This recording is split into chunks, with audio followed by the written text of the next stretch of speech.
الأنبياء وسيد المرسلين سيدنا محمد وعلى آله وأصحابه أجمعين اللهم صل على سيدنا محمد وعلى آل سيدنا محمد كما صليت على إبراهيم وعلى آل إبراهيم في العالمين إنك حميد مجيد أعوذ بالله من الشيطان الرجيم بسم الله الرحمن الرحيم ألم تر أن الفلك تجري في البحر بنعمة الله ليريكم من آياته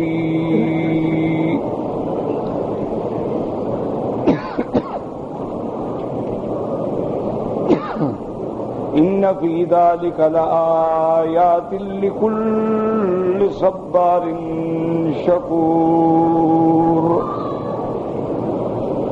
وإذا غشيهم موج كالظلل دعوا الله مخلصين له الدين فلما نجاهم إلى البر فمنهم مقتصد وما يجحد بآياتنا إلا كل ختار كفور۔ اللہ تبارک و تعالی نے کلام مقدس کی ان آیات مبارکہ میں اور ان سے سابقہ آیات میں جو سورۃ لقمان کی آیات ہیں اپنی قدرت کاملہ اور اپنی قوت کاملہ اور اپنی عظمت الوہیت پر دلائل کا ذکر فرمایا ہے۔ چونکہ اللہ تبارک و تعالی کی ذات جو ہے اسے کوئی انسان دنیا میں نہیں دیکھ سکتا، البتہ انشاءاللہ اللہ کی رحمت سے قیامت میں تو رؤیت ہوگی، قیامت میں تو مومن دیکھیں گے۔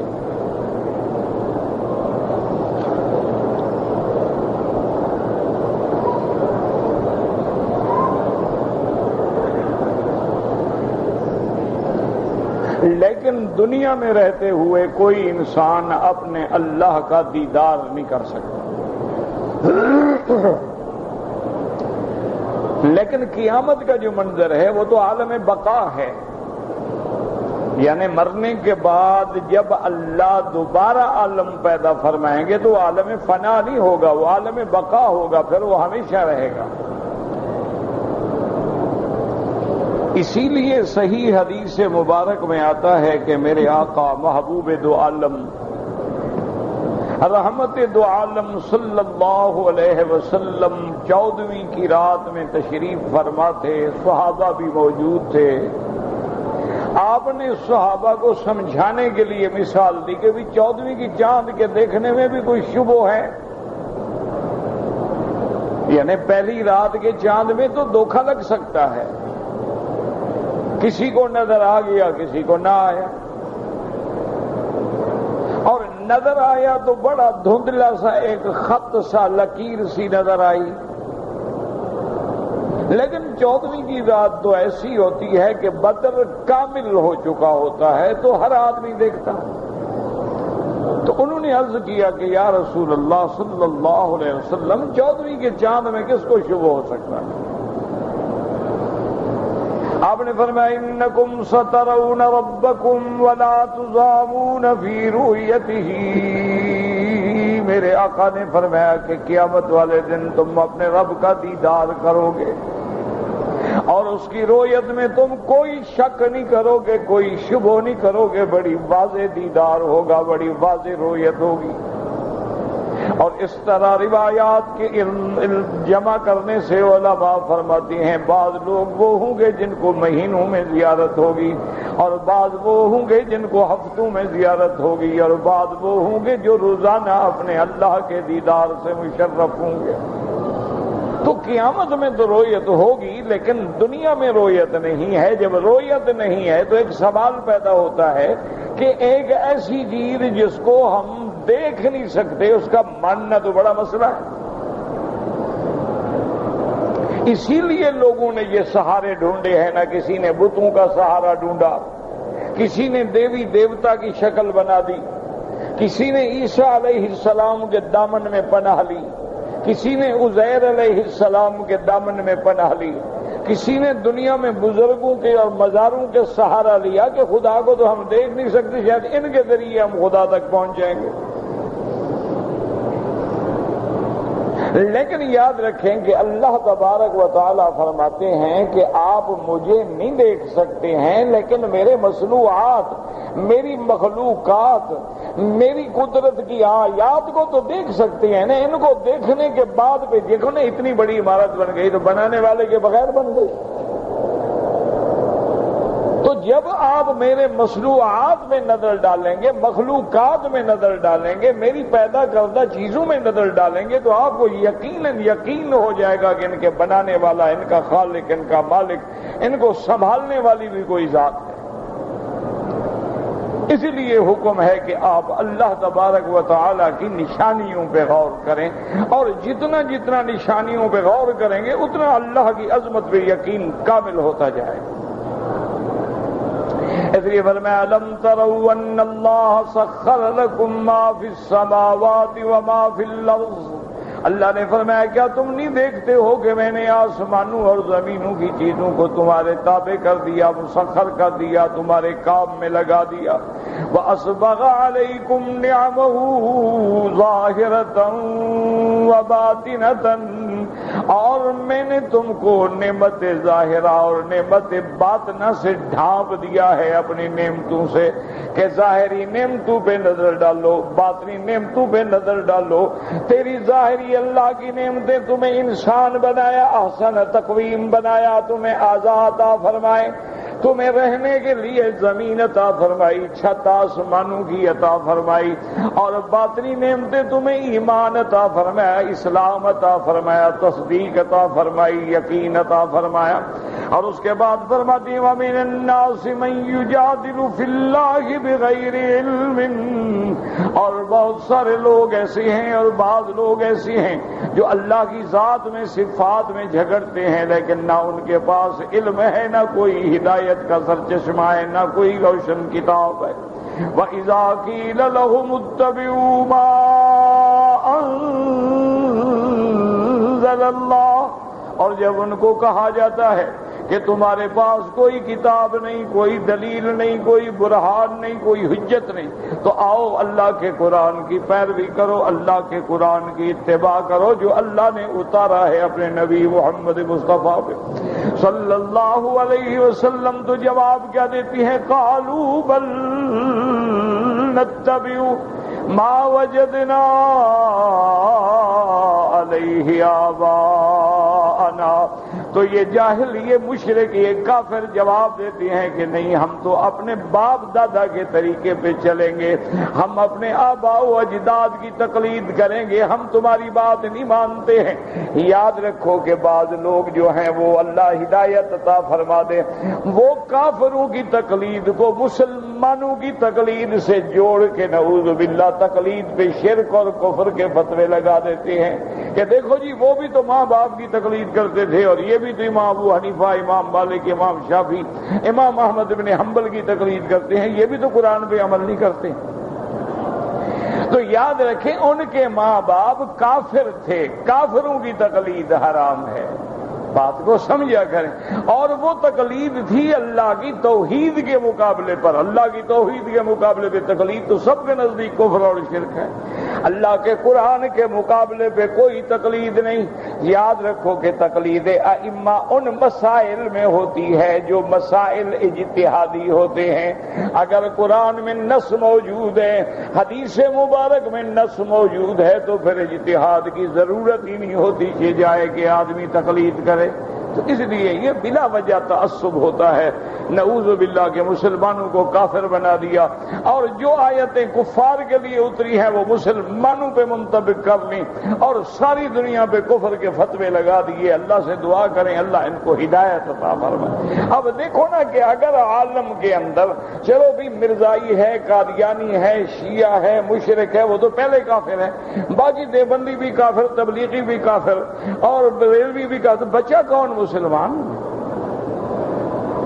انا للہ و انا الیہ راجعون کے علاوہ بندہ کیا کہہ سکتا ہے؟ بس دعا کریں کہ اللہ ان کو عقل دے، اللہ ان کو فہم دے کہ اس دور میں جس دور سے ہم گزر رہے ہیں، اسلام پہ بڑے ابتلا کا دور آیا ہوا ہے، اسلام کے مقابلے پہ کفر کی پوری طاقت اور پوری مشینری جو ہے وہ متحد ہو چکی ہے۔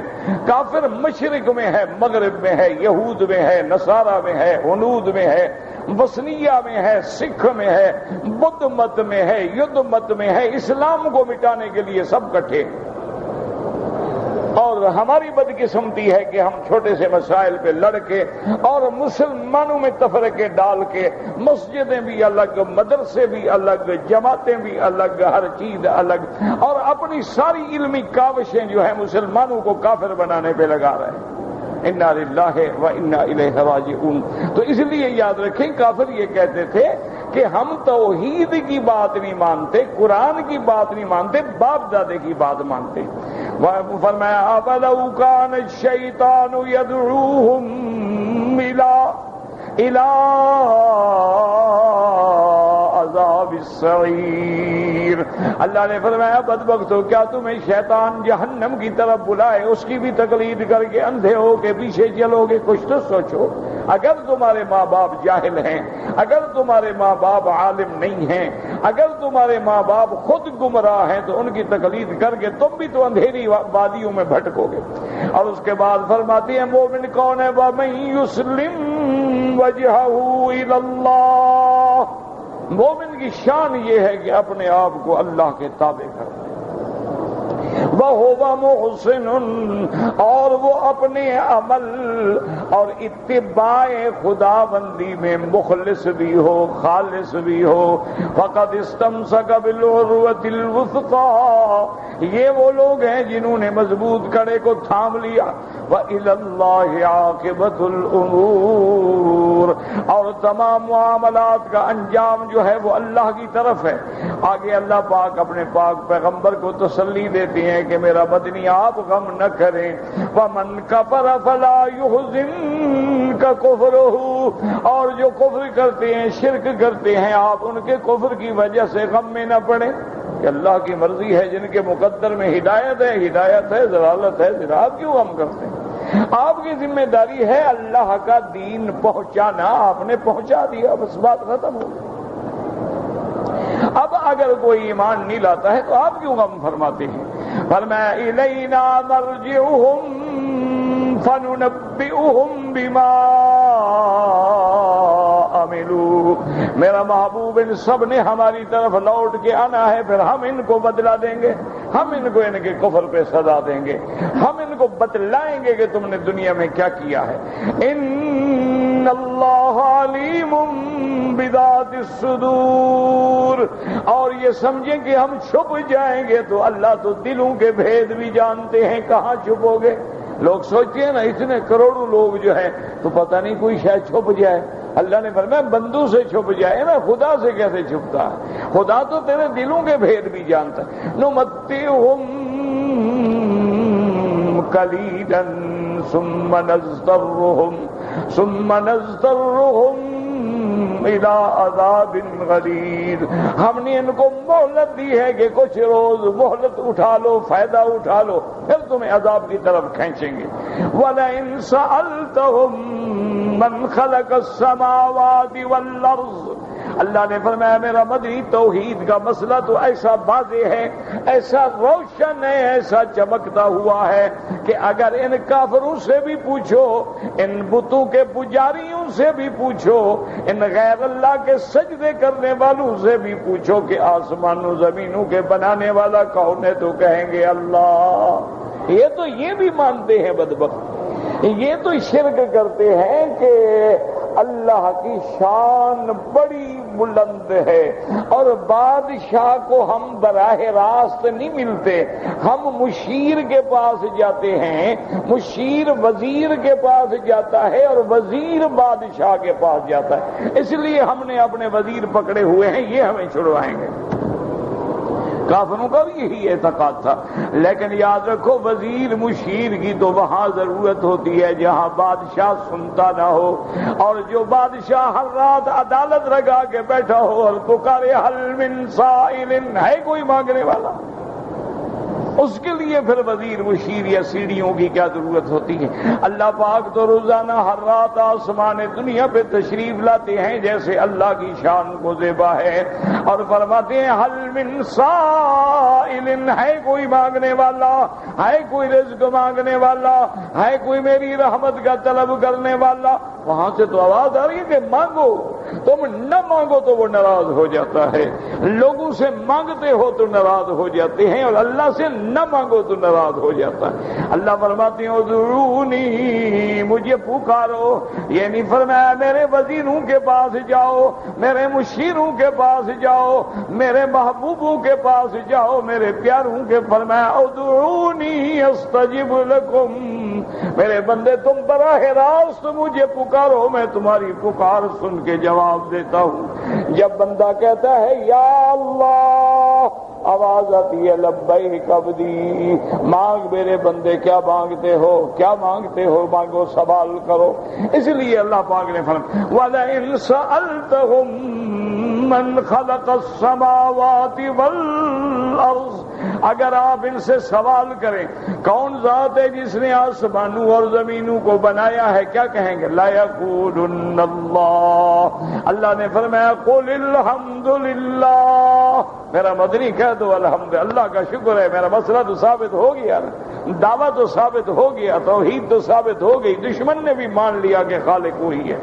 بل اکثرهم لا يعلمون، یہ سب کچھ ماننے کے باوجود ان کی اکثریت جو ہے وہ توحید نہیں جانتی۔ للہ ما فی السماوات وما فی الارض، للہ، یاد رکھو جار مجرور مقدم ہے، حصر کا فائدہ دے رہا ہے۔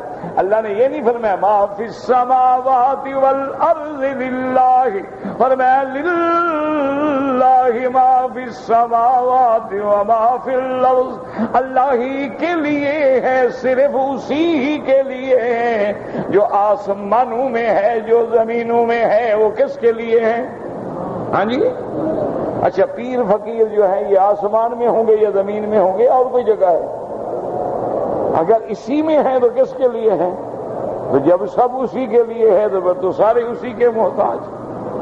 اسی لیے کہیں فرماتے ہیں لہو ما فی السماوات وما فی الارض، اور کہیں اللہ فرماتے ہیں لہو ملک السماوات والارض، اور کہیں فرماتے ہیں قل اللہم مالک الملک تؤتی الملک من تشاء وتنزع الملک ممن تشاء۔ اللہ پاک فرماتے ہیں للہ ما فی السماوات والارض ان اللہ هو الغنی الحمید، اللہ تبارک و تعالیٰ ہی کی ذات ہے جو غنی ہے، اللہ ہی کی ذات ہے جو بے پرواہ ہے، اللہ ہی کی ذات ہے جو سزاوار حمد و ثنا ہے۔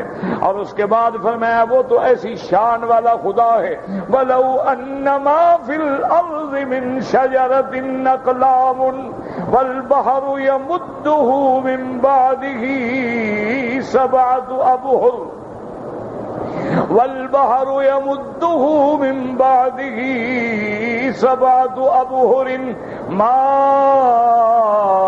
نفدت کلمات اللہ۔ اللہ نے فرمایا میرا محبوب ان کو بتا دو اگر زمین کے تمام درختوں کو کلمے بنا دیا جائے اور ان دریاؤں کو سیاہی بنا دیا جائے، ان میں 7 سمندر اور بھی شامل کر دیے جائیں تو سیاہیاں ختم ہو جائیں گی، کلمے ٹوٹ جائیں گی، لیکن اللہ کی عظمت و صفات ختم نہیں ہوں گی۔ وہ تو ایسی شان والا ہے۔ تم نے کن کو خدا بنا رکھا ہے؟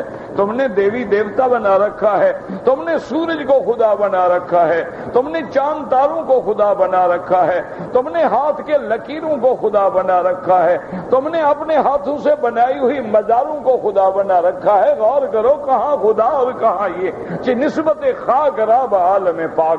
اس لیے فرماتی ہیں ما نفدت کلمات اللہ، کیوں؟ ان اللہ عزیز حکیم، اللہ کی ذات جو ہے سب پہ غالب ہے، کوئی اس پہ غالب نہیں، کوئی اس کے حکم کو روکنے والا نہیں۔ واللہ غالب علی امرہ، اس لیے میرے مدنی محبوب نے فرمایا جب دعا کر دی اللہم لا مانع لما آتیت، میرا اللہ کوئی روک نہیں سکتا آپ دینا چاہیں، ولا معطی لما منعت، اور کوئی دے نہیں سکتا اگر آپ روکنا چاہیں، ولا راد لما قضیت، اور جب تیری تقدیر کوئی فیصلہ کر لے تیرے فیصلے کو کوئی ٹالنے والا نہیں۔ اس لیے اللہ پاک نے فرمایا وہ عزیز ہے، وہ غالب ہے ہر چیز، اور حکمت والا ہے۔ اس نے زمین و آسمان بنائے تو حکمت ہے، اس نے انبیاء کو نبوت کا تاج پہنایا تو حکمت ہے، اس نے میرے مدنی کو امام الانبیاء، خاتم الانبیاء، سید الانبیاء، افضل الانبیاء، اکمل الانبیاء، صلوات اللہ وسلام اللہ علیہ، اللہ نے آدم سے شروع کر کے میرے مدنی پہ نبوت کی عمارت کو مکمل کر دیا۔ حکمت ہے، ہر چیز میں حکمت ہے۔ اللہ نے کسی کو غنی بنایا، حکمت ہے۔ اللہ نے کسی کو فقیر بنایا، حکمت ہے۔ اللہ نے کسی کو کالا بنایا، حکمت ہے۔ گورا بنایا، حکمت ہے۔ عقل والا بنایا، حکمت ہے۔ بے عقل بنایا، حکمت ہے۔ کیوں؟ وہ حکیم ہے۔ ما خلقکم ولا بعثکم، اللہ نے فرمایا ظالمو تم سمجھتے ہو کہ مر جانے کے بعد کیسے اٹھیں گے؟ تمہارا اٹھنا تو ایسے ہے جیسے کسی ایک بندے کو میں پیدا کروں یا ایک بندے کو موت دے دوں، میں نے تو حکم دینا ہے۔ تو جیسے ایک بندے کو اٹھانا مشکل نہیں، ساری کائنات کو بھی اٹھانا مشکل۔ ما خلقکم ولا بعثکم الا کنفس واحدۃ ان اللہ سمیع بصیر، اللہ ہی کی ذات ہے جو تیری ہر بات کا سننے والا، دیکھنے والا ہے۔ آگے فرماتی ہیں غور کرو میری قدرتوں پہ، میرے نظام عالم پہ نظر ڈالو۔ الم تر ان اللہ یولج اللیل، الم تر ان اللہ یولج اللیل فی النہار ویولج النہار فی اللیل، اللہ فرماتی ہے غور کرو، کبھی میں دن کو رات میں داخل کر کے رات کو بڑا کر دیتا ہوں، کبھی رات کو دن میں داخل کر کے دن کو بڑا کر دیتا ہوں۔ ہے کوئی جو اللہ کے اس نظام میں دخل دے سکے؟ وہ کہے نہیں جناب اس سال تو ہم دن نہیں بڑھنے دیں گے۔ کوئی ہے وہ کہہ کہ نہیں جناب اس دفعہ تو ہم راتوں کو چھوٹا ہونے ہی نہیں دیں گے؟ اللہ نے فرمایا غور کرو یہ کس کے ہاتھ میں؟ وَسَخَّرَ الشَّمْسَ وَالْقَمَرَ كُلٌّ يَجْرِي إِلَىٰ أَجَلٍ مُّسَمًّى، اور اللہ نے کام میں لگا دیا سورج کو اور چاند کو، اور ہر کوئی اپنے وقت مقرر پہ چل رہا ہے، اپنی رفتار ہے، اپنا انداز ہے، اور ایک وقت مقرر ہے۔ جب وہ آ گیا چاند سورج ختم، پورا نظام عالم ختم۔ اس لیے فرما دی إِلَىٰ أَجَلٍ مُّسَمًّى وَأَنَّ اللَّهَ اللہ بما تعملون خبیر، اور جو تم عمل کرتے ہو وہی ذات جاننے والی ہے۔ ذالک بأن اللہ هو الحق، یہ جن کی صفتیں جو آپ پڑھ چکے ہیں وہی ذات ہے جو الہ ہے، وہی ذات ہے جو معبود برحق ہے، وہی ذات ہے جو خدا ہے، وہی ذات ہے جو عبادت کی حقدار ہے۔ وَأَنَّ مَا يَدْعُونَ مِن دُونِهِ الْبَاطِلُ، اور اس کے سوا جن کی تم عبادت کرتے ہو، جن کو تم پکارتے ہو، جن کو تم حاجت روا مشکل کشا جانتے ہو، وہ سب جھوٹ ہے، کوئی حقیقت نہیں۔ وہ تو خود مخلوق ہیں، وہ تو خود بندے ہیں، خود محتاج ہیں۔ جو خود محتاج ہو وہ کسی کی حاجت روائی کیا کرے گا؟ جس پہ خود مشکلیں پڑتی ہوں وہ کیسے مشکل کشا ہو سکتا ہے؟ جس کے اپنے بچے قرب و بلا میں شہید ہو جائیں وہ تمہاری نجات کا ضامن کیسے بن سکتا ہے؟ اور جن پہ موت آ کے مٹیوں پر ڈال دی جائے وہ تمہارے کیسے حاجت روا مشکل کشا ہو سکتے ہیں؟ وَأَنَّ مَا يَدْعُونَ مِن دُونِهِ الْبَاطِلُ وَأَنَّ اللَّهَ هُوَ الْعَلِيُّ الْكَبِيرُ، اور اسی کی ذات ہے بلند ہے جس کے اوپر کچھ بھی نہیں، جیسے فرمایا هُوَ الْأَوَّلُ وَالْآخِرُ وَالظَّاهِرُ وَالْبَاطِنُ، اول بھی اسی کی ذات ہے، آخر بھی اسی کی ذات ہے، ظاہر اور باطن بھی اسی کی ذات ہے۔ اس لیے اللہ تبارک و تعالیٰ کے نبی نے، میرے پاک مدنی سرکار نے، رحمت دو عالم صلی اللہ علیہ وسلم نے، جب آپ حج پہ اور عمرے پہ تشریف لائے اور آپ صفا کی پہاڑی پہ چڑھے تو آپ نے فرمایا لا الہ الا اللہ، لا الہ الا اللہ وحدہ لیس قبلہ شیء ولا بعدہ شیء ولا فوقہ شیء۔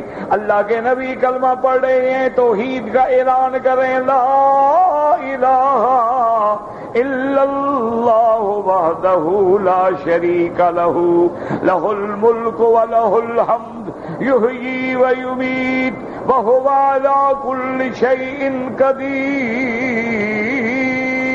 اور اسی طرح میرے مدنی صلی اللہ علیہ وسلم نے فرمایا کہ میرا اللہ تیرا شکر ہے، تو نے اپنے بندے کی مدد کی ہے، تو نے اپنے نبی کو عزت دی ہے، شرف دیا ہے، غلبہ دیا ہے۔ تو نبی کی مدد کرنے والا کون ہے؟ ہاں جی، تو ہم کہتے ہیں یا رسول اللہ مدد، یا نبی مدد، اور نبی فرماتے ہیں میری مدد کرنے والا کون؟ اللہ اکبر۔ اس طرح حضور صلی اللہ علیہ وسلم فرمایا لا الہ الا اللہ حقا حقا، لا الہ الا اللہ تعبدا ورقا، لا الہ الا اللہ لا نعبد الا ایاہ، لہ الفضل ولہ الحمد والثناء الحسن، وحدہ وحدہ وحدہ لا شریک لہ، مخلصین لہ الدین ولو کرہ الکافرون۔ اللہ تبارک و تعالی نے اپنے پاک نبی کو فرمایا کہ سعی کریں، اور جب حضور ما بین المیلین الاخضرین یعنی سبز بتیوں والی جگہ پہ آئے تو کیا دعا مانگی؟ فرمایا رب اغفر وارحم۔ کون بخشش کرے؟ کس سے مانگ رہے ہیں؟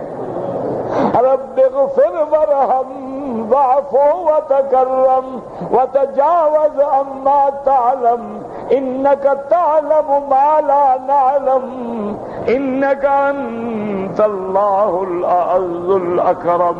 اللہ کا نبی تو فرماتے ہیں میرا رب ہماری بخشش فرما، میرا رب رحم فرما، میرا رب معافی عطا فرما، میرا رب احسان فرما، رب اغفر وارحم واعف وتکرم وتجاوز عما ما تعلم، اور میرا اللہ جو آپ جانتے ہیں ہم سے غلطیاں کوتاہیاں ہوئی ہیں درگزر فرما۔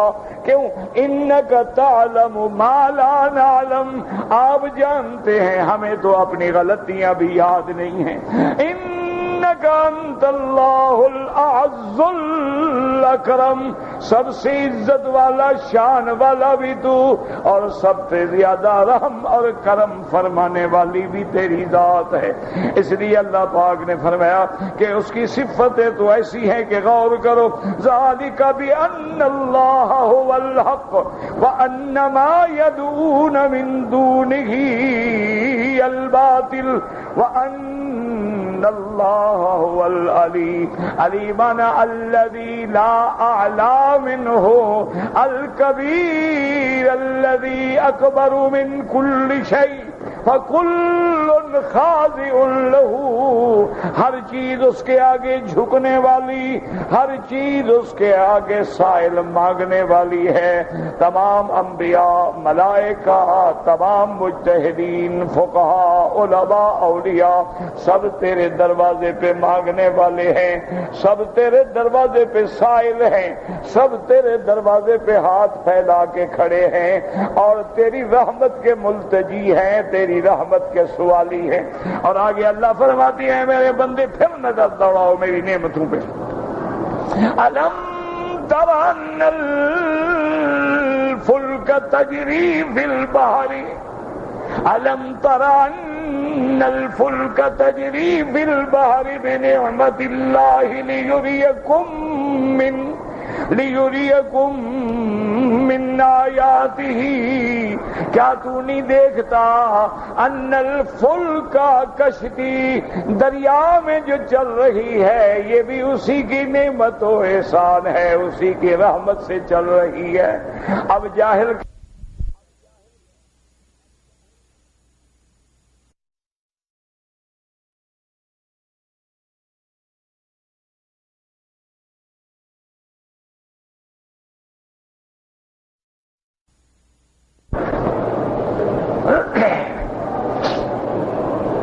اللہ فرماتے ہیں تھوڑا غور کر، ان کو کس نے بنایا ہے؟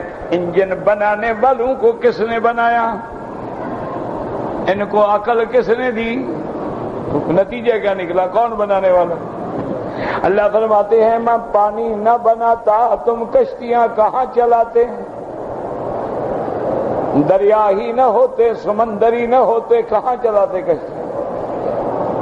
اگر میں سمندر بھی بنا دیتا کشتیاں بھی بن جاتی، لیکن میں ہوائیں مخالف طوفان بھیج کے سونامی کھڑی کر دیتا تو تیری کشتیاں ڈوب جاتی۔ یہ جو چل رہی ہیں تو میری رحمت ہے کہ لوہا ہو اور تیر رہا ہو، ورنہ ہر ثقیل چیز تو ڈوب جاتی ہے۔ لیکن یہ دیکھیں لاکھوں ٹن بوجھ اٹھائے ہوئے چل رہے ہیں، یہ کس کی نعمت ہے، کس کی راہ؟ کوئی کان یوں پکڑ لے، یہ یوں پکڑ لے، ماننا تو پڑے گا نا۔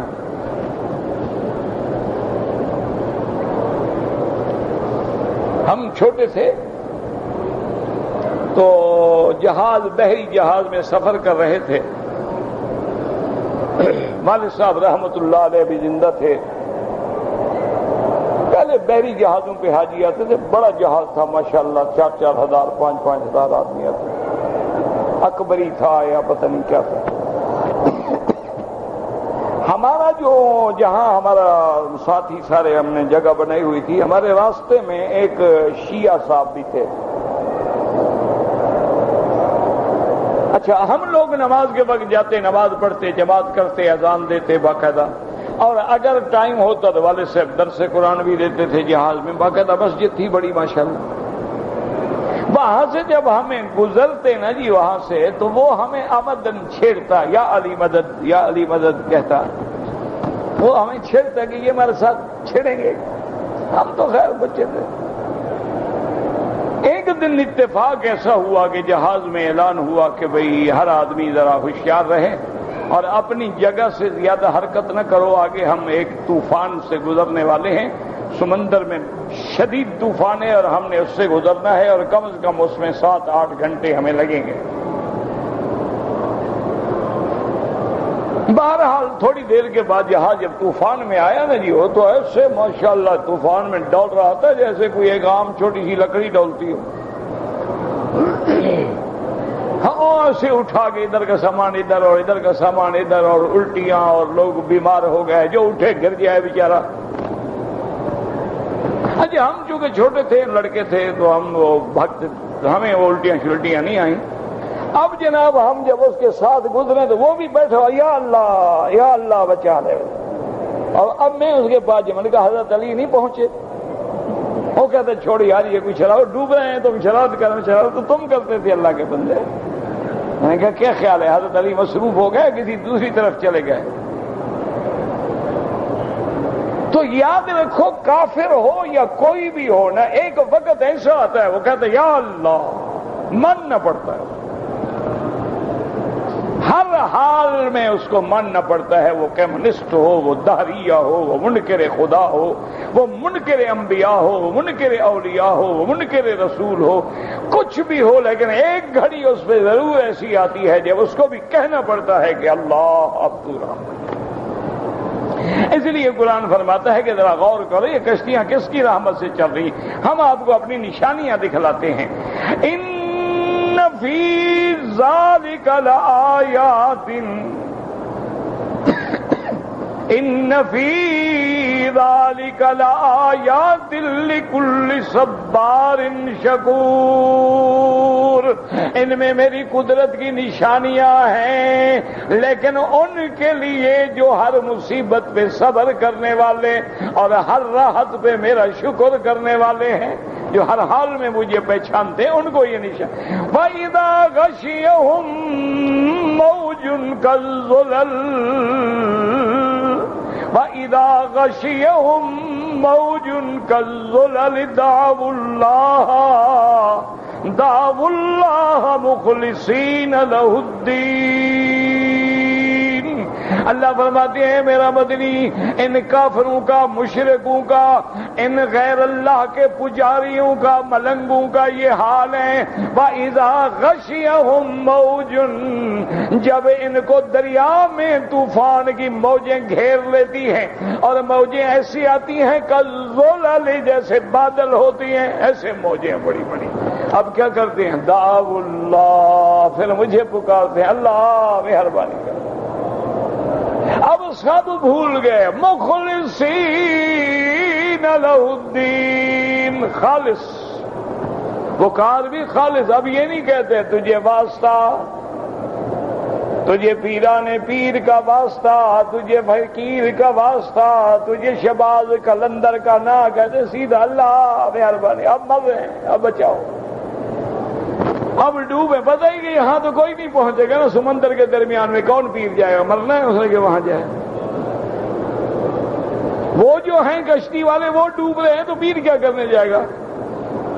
اس لیے اللہ فرماتا ہے کہ پھر مجھے پکارتے ہیں کہ جب موجیں آتی ہیں کالظلل، جیسے بادل ہوتے ہیں، دعوا اللہ مخلصین لہ الدین، خالص مجھے پکارتے ہیں. فَلَمَّا نَجَّاهُمْ إِلَى الْبَرِّ فَمِنْهُمْ مُقْتَصِدٌ، اور جب ہم ان کو کنارے پہ پہنچا دیتے ہیں. اب دو ترجمے ہیں. بعض علماء نے فرمایا مقتصد، اب کچھ درمیانی چال پہ آ گئے کہ ادھر بھی اور ادھر بھی. بعد نے کہا مقتصد کا معنی انکار کرنے والے، کہ جب آ گئے، جیسے دوسری جگہ فَلَمَّا نَجَّاهُمْ إِلَى الْبَرِّ إِذَا هُمْ بِرَبِّهِمْ يُشْرِكُونَ. اللہ نے فرمایا جب ہم نے کنارے پہ پہنچا دیا، ڈوبنے سے بچ گئے، کنارے پہ آ گئے، تسلی ہو گئی کہ جناب بچ گئے. کہتے ہیں پیران پیر تیری مہربانی، شکر ہے کہ تو وقت پہ کام آ گیا، ورنہ ہم تو ڈوب گئے تھے. اس وقت پھر خدا پھر بھول گیا، پھر آ گئے غیروں کے دروازے. اس لیے کہتا ہے قرآن فَمِنْهُمْ مُقْتَصِدٌ، ان میں سے ایسے بھی ہیں جو ٹھیک ہیں، بات کہتے ہیں وہ بھی وَمَا يَجْحَدُ بِآيَاتِنَا إِلَّا كُلُّ خَتَّارٍ ختار کفور۔ اور اللہ فرماتا ہے میری نشانیوں کا انکار نہیں کرتا مگر جو غدار ہے۔ ختار مانا غدار اور کفور مانا میری نعمتوں کا ناشکرا، جو میری نعمتوں کو نہیں مانتا ہے۔ جب میں بچا دیتا ہوں تو پھر ٹھیک ہو جاتا ہے، پھر خدا کو بھی بھول جاتا ہے۔ ابھی آپ دیکھ لیں ہمارا کیا حال ہوتا ہے، آدمی بیمار ہو، اسپتال میں پڑا ہو، ڈاکٹر بھی کہتے ہیں، مریض بھی کہتے ہیں، اور یاد جی بس دعا کرو، بس حضرت دعا کریں، بڑا حال نازک ہے۔ وہی مریض جب ٹھیک ہو کے آ جاتا ہے جناب، نہ خدا یاد ہے، نہ نماز یاد ہے، نہ رسول یاد ہے، نہ روزہ یاد ہے، نہ حج یاد ہے، نہ زکات یاد ہے۔ معلوم ہوتا ہے کبھی وہ بیمار ہوا ہی نہیں تھا، بدبخت باہر آیا، ٹھیک ہوا، سب کچھ بھول گیا۔ اسی لیے اللہ نے فرمایا میری آیات کا انکار وہی کرتے ہیں جو غدار ہیں اور ناشکرے ہیں۔ دعا کرو اللہ ہمیں اپنی توحید کو صحیح سمجھنے کی توفیق دے اور اس پہ عمل کرنے کی توفیق دے۔ واللہ اعلم۔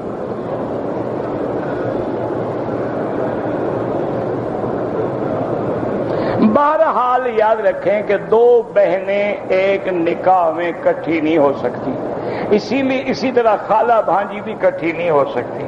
سالی کی بیٹی سے نکاح تب ہو سکتا اگر پہلی بیوی نہ ہو، اگر ہو تو پھر وہ آپس میں کیا بن جائیں گی بھئی، اس کی کیا خالہ بنے گی نا، وہ تو پھر جمع نہیں ہو سکتی۔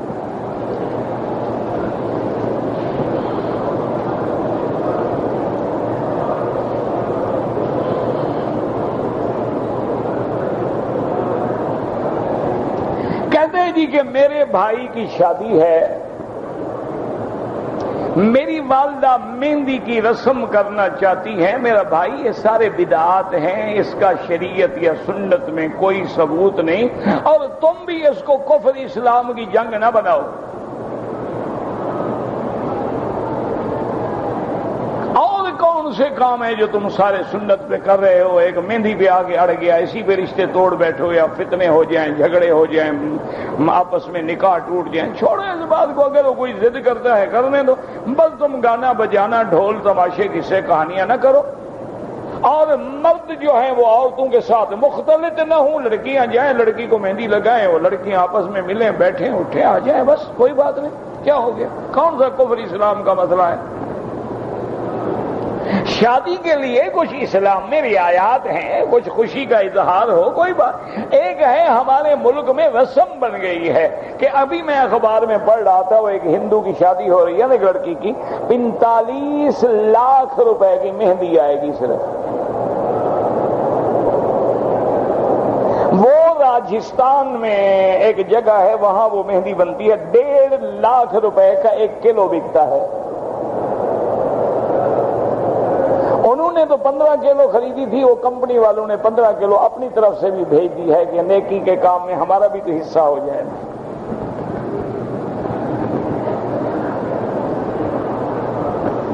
اصل میں یہ ہندوؤں کی رسمیں ہیں، ان کا اسلام سے تعلق نہیں، لیکن عورت کا مہندی لگانا جو ہے وہ سنت ہے، اللہ کے نبی کا حکم ہے کہ عورت ہاتھوں پاؤں پہ مہندی لگائے۔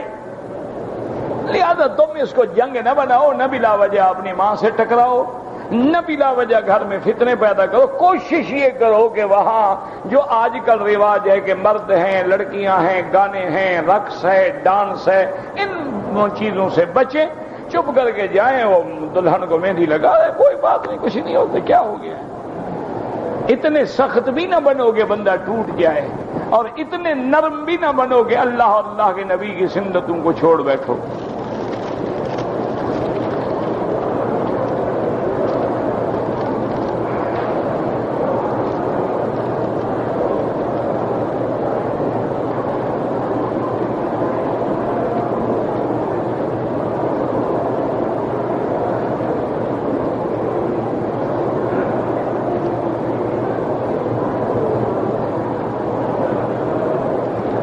بہرحال میرا بھائی کسی کام میں ملازم ہو کر جو آپ کو معاوضہ لوگ دیتے ہیں وہ رشوت ہے، وہ نہ لیا کریں۔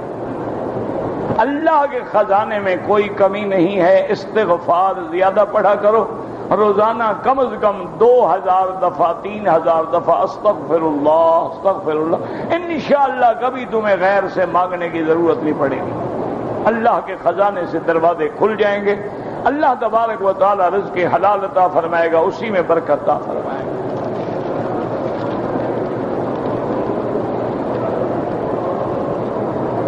کہتے جی کہ آج کل ٹھیکیداری کرتے ہیں اور اگر ہم کمیشن اور پیسے نہ دیں تو بل پاس ہی نہیں ہوتا۔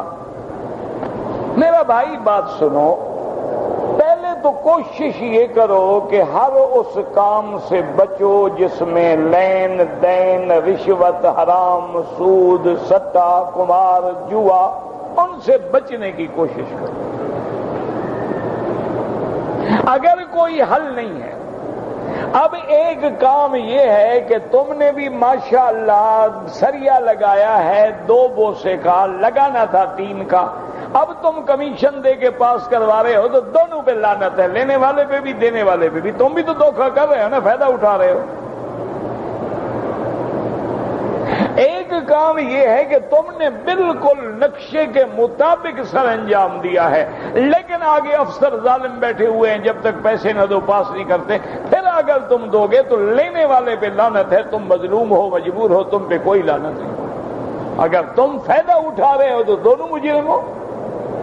ہمارے ہاں تو یہی ہوتا ہے نا ماشاءاللہ کہ وہ جناب جب بناتے ہیں نا جی اللہ کی رحمت سے پلیں بناتے ہیں تو ابھی وہ پانی آتا نہیں، پل پہلے گر جاتی ہے ماشاءاللہ۔ میں ایک دفعہ وہاں تھا، مجھے سیمنٹ کی ضرورت تھی، مدرسے کے لیے سیمنٹ کی ضرورت تھی، مدرسے کے کمرے بن رہے تھے، سیمنٹ شارٹیج تھی، سیمنٹ ملتی نہیں تھی۔ بڑی کوشش کی، بڑے معلومات کی، انہوں نے کہا کہ جی نہیں ملتی ہے۔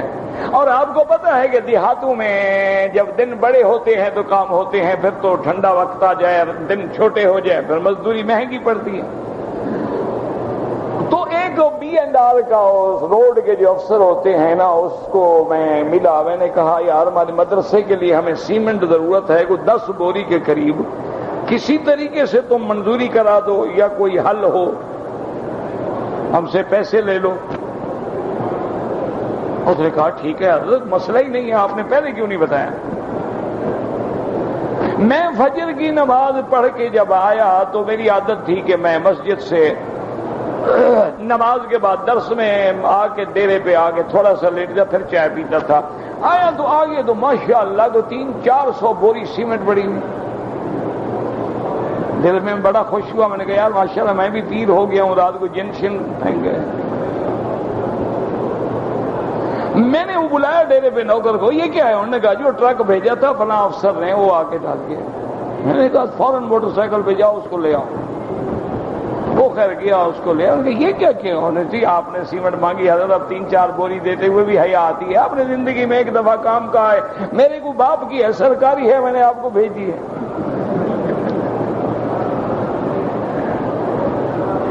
سائیوں نے کہا لوگ کھا جاتے ہیں، مدرسے پہ لگے گی، اچھے کام ہے گا خدا کے لیے۔ جس مدرسے کی دیواروں میں سیمنٹ حرام کا ہوگا، بچے عالم نہیں بنیں گے۔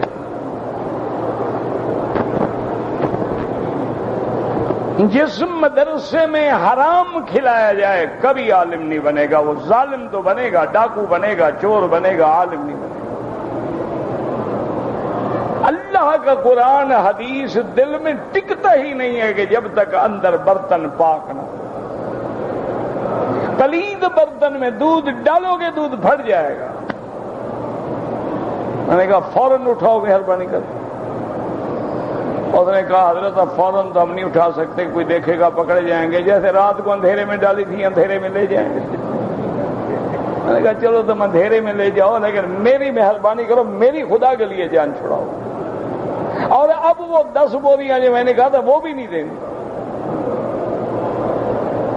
میں نے کہا وکیل صاحب آپ، میں نے کہا بھی عجیب کی بات نہیں ہے، جو طالب پڑھنے آتا ہے ہمارے مدرسوں میں وہ اللہ کے رسول کا علم حاصل کرنے آتا ہے۔ ماں باپ ہم پر اعتبار کر کے بچہ بھیجتے ہیں کہ حلال کھائے گا، حلال پہنے گا، قرآن حدیث پڑھے گا، ہمارا بچہ ٹھیک ہوگا۔ وہ تو امانت ہے ہمارے پاس۔ تو اس نے کہا جی پھر رات کو اندھیرے میں اٹھا لیں گے، بس آپ بادشاہ بندے ہیں کیا کریں۔ خیر بہرحال وہ لے گیا۔ میں نے کہا بھائی نہیں، ہم نے چوری لینی ہی نہیں۔ اس زمانے میں وہ بالکل یعنی وہ پتہ نہیں کیا ہوتا تھا، کوئی راشن ہو گئے تھے، کوئی پرچی تحصیلدار دیتا تھا، پھر ملتی تھی، نہ سیمنٹ ملتی تھی نہ چینی ملتی تھی، پرچی لینی پڑتی تھی۔ اور دوسرے دن تحصیلدار صاحب آئے، انہوں نے کہا مجھے پتہ لگا آپ کو سیمنٹ کی ضرورت ہے، آپ میرے پاس آدمی بھیجو۔ انہوں نے کھڑے کھڑے اسی وقت پرچی لکھ کے دی، کتنی چاہیے؟ حلال کے رستے سے مل گئی۔ تو آدمی جب اللہ پہ بھروسہ کرے نا میرا بھائی، چھوڑو حرام کو، اللہ کے خزانے میں کمی ہے۔ آنکھیں بند کر کے نماز نہ پڑھا کریں، بلا وجہ نماز مکروہ ہو جاتی ہے۔ اللہ نے آنکھیں دی ہیں، تم اندھا بننا چاہتے ہو؟ نہ اللہ نے تمہیں، یہ میرا دل لگتا ہے۔ کیوں دل لگتا ہے جناب؟ آنکھیں بند کرنے میں لگتا ہے۔ تم نظر سجدے والی جگہ پہ رکھو، ادھر ادھر عورتوں کو نہ دیکھو نا، پھر دل لگے گا نا۔ تم جو کھڑے ہو جاؤ اپنا سر اٹھا کے، پھر تو خیالات تو برے آنے ہیں نا۔ نظر سجدے کی جگہ پہ ہو، رکوع میں پاؤں کی جگہ پہ ہو، التشہد میں گود کے اندر نظر ہو، ادھر ادھر نہ ہٹے۔ مجال ہے کہ انشاءاللہ پھر ٹھیک نہ ہو۔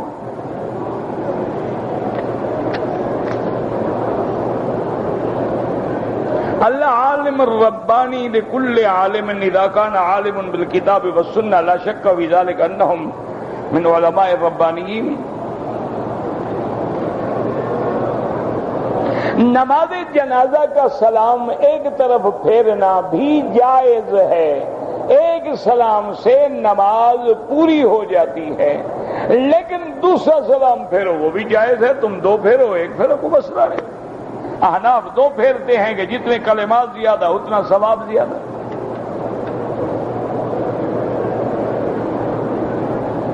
کہتے ہیں جی کبھی کبھی شیطان خیال ڈالتا ہے کہ اللہ کہاں ہے؟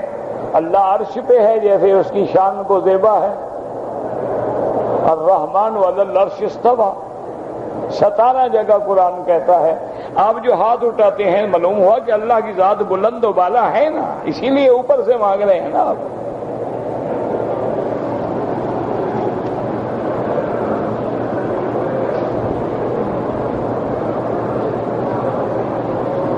کوئی شیطان میری بیٹی اور داماد کو موبائل پہ پیغام اور دھمکیاں دیتا ہے، ایسے لوگوں کے شر کے لیے اللہم انا نجعلک فی نحورہم ونعوذ بک من شرورہم، اللہم انا نجعلک فی نحورہم ونعوذ بک من شرورہم۔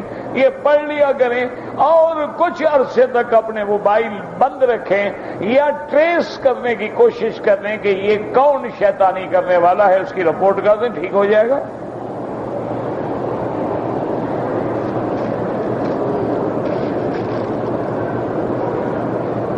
لائف انشورنس ہو یا وائف انشورنس ہو، دونوں حرام ہیں۔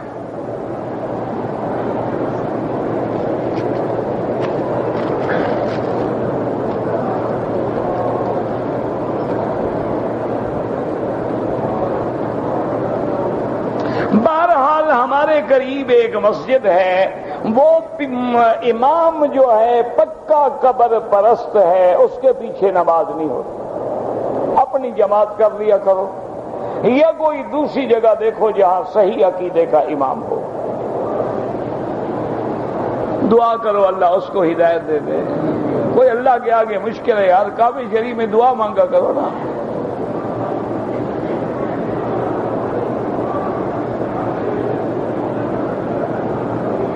چپل الٹے ہوتے ہیں، سیدھا کرتے ہیں، مجھے تو نہیں پتا کیا تم الٹا کر رہے ہو کیا سیدھا کر رہے ہو۔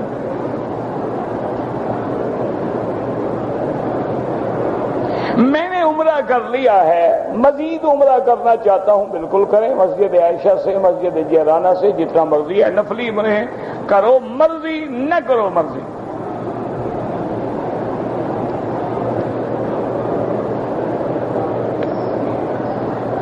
ہمارے ملک میں جب فوت ہو جاتے ہیں تو تیسرے دن کھجور پہ پڑھتے ہیں، قلخان، سب بدعت ہے۔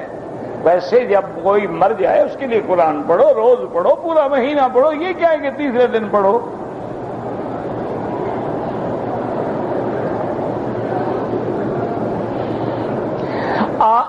خوبیوں پہ ذکر کریں تو افضل ہے، تسبیح پہ کریں تو یہ آلت ذکر ہے، ہمیں یاد دلاتا ہے کہ کچھ ہے ہاتھ میں تو آدمی اللہ کا نام لے لیتا ہے۔ جیسے سپیکر ہے، حضور کے زمانے میں تو نہیں تھا، یہ بھی تو آلت الصوت ہے نا کہ آواز پہنچ جاتی ہے، نماز ٹھیک ہو جاتی ہے نا۔ 1400 سال میں تیرے بس یہی مسئلے اٹکے ہوئے ہیں، تسبیح والا، ایک ٹانگیں کھولنے والا، ایک سر پہ ننگی نماز پڑھنے والا، یہی مسئلے اٹکے ہوئے ہیں۔ اب عالم اسی پہ کھڑا ہے۔ باقی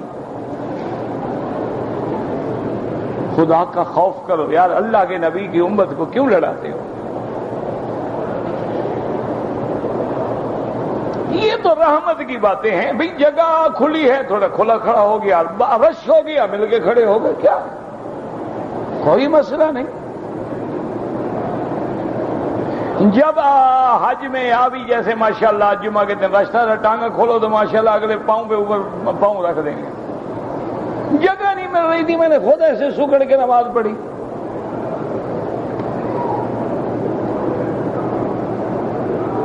میں چھوٹی داڑھی رکھ رہا ہوں اور بال بھی سفید ہو گئے، شادی کرنی ہے، داڑھی منڈانا چاہتا ہوں، ماشاءاللہ ماشاءاللہ جی، بڑی اچھی بات ہے کہ نبی کی سنت کا کیا ہے، بیوی کو راضی کرو، نبی ناراض ہوتا ہے، ہونے دو۔ انا للہ و انا الیہ راجعون۔ اور یاد رکھو، جو بیوی محمد مدنی کی سنت کی مخالف ہو، انشاءاللہ تجھ پر بھی لعنت بھیج کے کسی اور کے ساتھ چلی جائے گی۔ جو نبی کی غدار ہے وہ تیری کبھی وفادار نہیں ہو سکتی۔ جو لڑکیاں ماں باپ کے غدار ہو کے ماں باپ کا گھر چھوڑ کے آتی ہیں، وہ تیری عزت بھی لٹواتی ہیں، جہاں جہاں بٹھاتے ہو وہاں وہاں سارے سودے چلتے رہتے ہیں۔ جو ماں باپ کی غدار ہو وہ تیری کیسے وفادار ہو گئی؟ جو اللہ کے نبی کی سنت کو برا سمجھے اور کہے داڑھی منڈواؤ تو میں شادی کروں گا، تو کافر ہو گئی، نکاح ہوگا ہی نہیں۔ داڑھی نہ رکھنا تو گناہ ہے، داڑھی پہ اعتراض کرنا تو کفر ہے۔ داڑھی تو نبی کی سنت ہے۔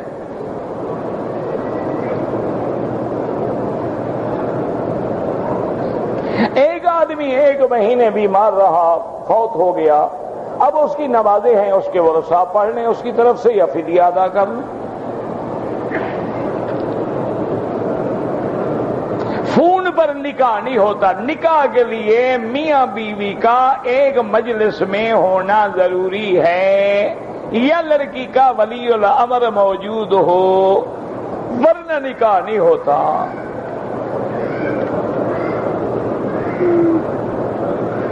حج میں شیطان کو کنکریاں مارنے کے بعد طواف اور صفا کرنا ضروری ہے، وہ تو طواف زیارت ہے، فرض ہے، حج ہی نہیں ہوگا نہیں کرو گے تو۔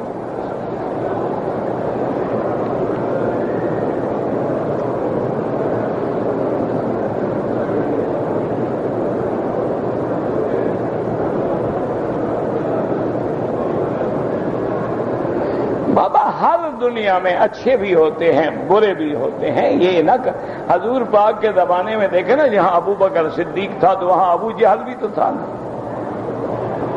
جہاں صحابہ تھے وہاں مشرکین بھی تھے، کافر بھی تھے، تو اب بھی عرب میں اچھے بھی ہیں برے بھی ہیں۔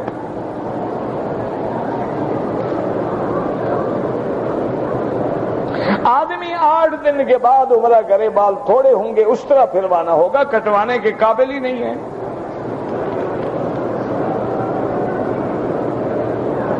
اگر ایک آدمی حرم کے سامنے بلڈنگ پہ کام کرتا ہے، صفیں نظر آ رہی ہیں تو نماز ٹھیک ہے، لیکن افضل یہ ہے کہ تم اپنی بلڈنگ میں جماعت کر لیا کرو۔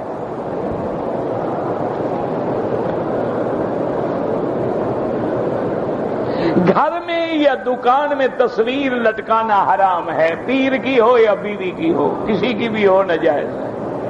آج کا رواج ہے نا، لوگ اپنے ڈرائنگ روم میں اپنی بیوی کے ساتھ وہ شادی والی تصویر بڑی فرسٹ کلاس پیٹنگ بنا کے قیمتی لگواتے ہیں، تاکہ جتنے مہمان آئیں بیگم تو دیکھ لینا، بیگم اتفاق سے نہ ہو تو چلو فوٹو سے تو دل بہلا لینا، غیرت ہو تو ایسی ہونا۔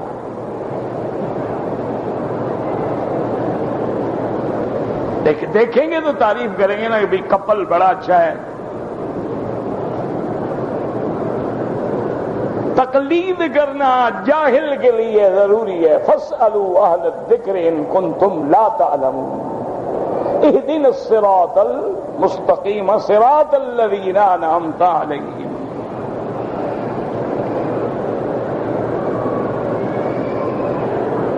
میں مکہ میں مقیم ہوں، میرے پہلی بار بچے پاکستان سے آ رہے ہیں تو وہاں سے احرام باندھ کے آئیں گے.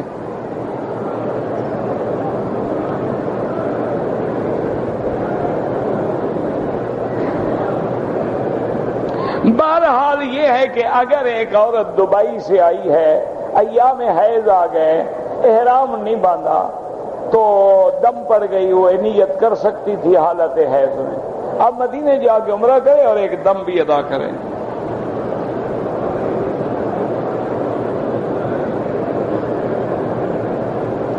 اگر ایک عورت ہے اس نے احرام کی نیت کر لی لیکن حاملہ تھی، بچہ پیدا ہو گیا، ٹھیک ہے احرام کھول دے، بعد میں عمرہ قضا کرے، ایک دم ادا کرے، کوئی مسئلہ نہیں.